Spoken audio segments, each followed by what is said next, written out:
Pour commencer, nous allons rappeler ce que veut dire factoriser. Factoriser, c'est le chemin inverse de développer.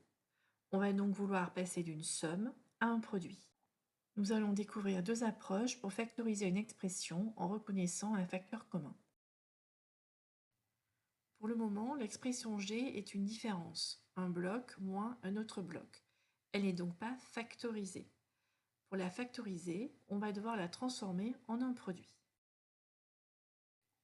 Pour factoriser l'expression G, on va suivre le schéma suivant. Facteur commun, j'ouvre un crochet, ce qui reste dans mon premier bloc, plus ou moins ce qui reste dans mon deuxième bloc. Attention, il faudra être vigilant à ne pas changer l'ordre des blocs dans les crochets. La première question à se poser, c'est combien a-t-on de blocs? Je rappelle, les blocs, ce sont en fait des termes. Mais comme ici les termes sont écrits de façon très complexe, j'appelle ça des blocs. Dans l'expression G, il y a deux blocs. Ensuite, on se demande si dans chacun de ces blocs, il y a un facteur commun. Chacun de ces blocs est composé de deux facteurs que j'ai encadrés. On remarque que le facteur 7x-3 se trouve à la fois dans le premier bloc et dans le deuxième bloc. 7x-3 est donc le facteur commun de ces deux blocs. Il nous reste maintenant à factoriser l'expression G en suivant le schéma vu précédemment.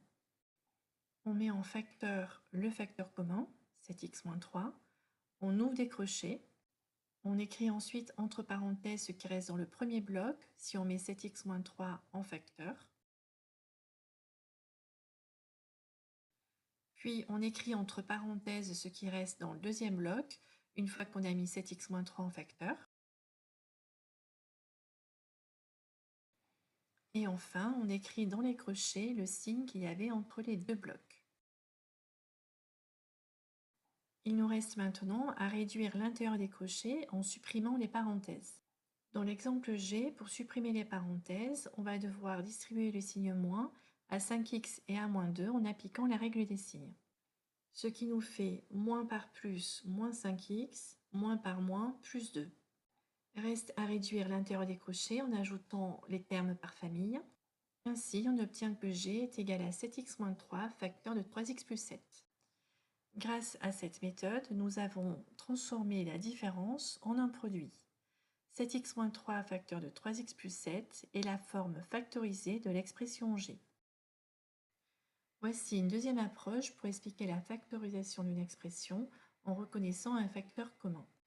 Il s'agit de traduire en français l'expression G, à savoir 7x-3 facteur de 8x plus 5 moins 7x-3 facteur de 5x moins 2 signifie 7x-3 multiplie 8x plus 5 moins 7x-3 multiplie 5x moins 2. Dans cette phrase, on voit qu'il y a un sujet qui se répète et une action qui se répète. Donc, on va transformer la phrase pour qu'il n'y ait plus de répétition. Ce qui donne 7x-3 multiplie 8x plus 5 moins 5x moins 2.